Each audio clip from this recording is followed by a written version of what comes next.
per definisi kan antibiotik digunakan untuk membunuh eh, sebetulnya membunuh mikroba ya. Mhm. Mikroba itu bisa jamur, bisa bakteri.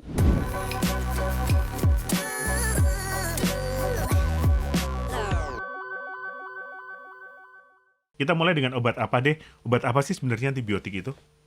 Ya, antibiotik biasanya digunakan merujuk pada sebuah istilah Mhm. yang merupakan sebuah eh, bahan kimia, zat kimia yang berguna untuk menghambat pertumbuhan bakteri atau membinasakan, oh kejam ya, membinasakan, Membinasakan. mematikan bakteri-bakteri yang sifatnya patogen.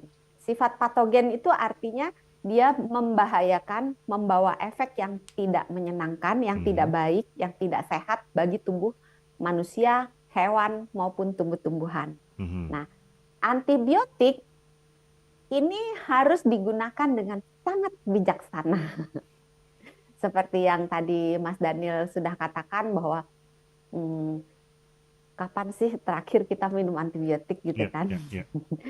Ada yang, ya baru minggu lalu dok.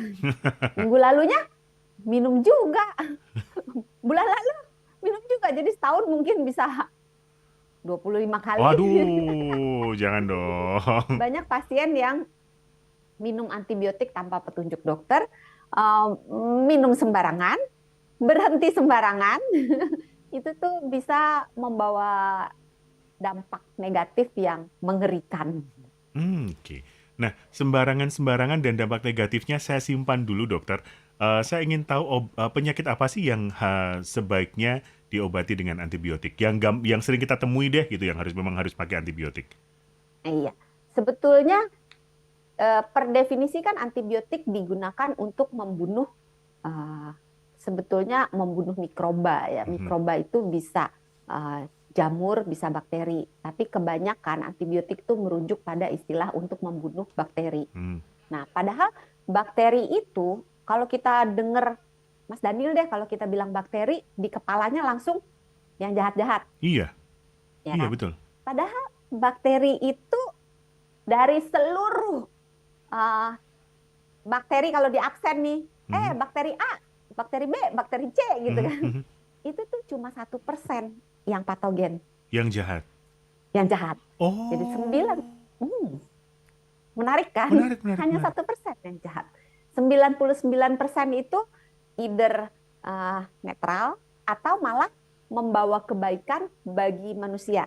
Jadi entah membantu proses pencernaan, Mhm. entah memberikan kita zat yang bisa mengatur mood kita, membantu kita menyediakan berbagai zat kimia yang kita butuhkan, membantu kita dalam menyediakan beberapa jenis vitamin, membantu kita mengelola gula darah, kolesterol, berat badan, membantu kita membasmi bakteri yang jahat.